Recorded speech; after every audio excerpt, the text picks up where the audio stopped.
আমাদের কাদের সব বলছেন উনি নাকি আগামী অক্টোবর থাকবেন, আমরা কি থাকতে দিবেন? এই অক্টোবরেই পতন হবে, প্রস্তুতি নেন।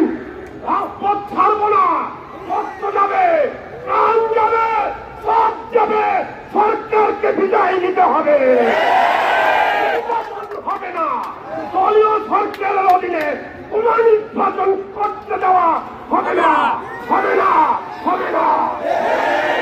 আরেকটি কথা বলতে চাই, আমাদের মহাসচিব মির্জা ফখরুল ইসলাম আলমগীর বলেছেন 48 ঘন্টার মধ্যে আমাদের দেশ নেত্রী, সাবেক 3 বারের প্রধানমন্ত্রী, আপসহীন জোট নেত্রী খালেদা জিয়ার জন্য বিদেশে চিকিৎসার ব্যবস্থা করতে আমরা সেই আলটিমেটাম মানি না।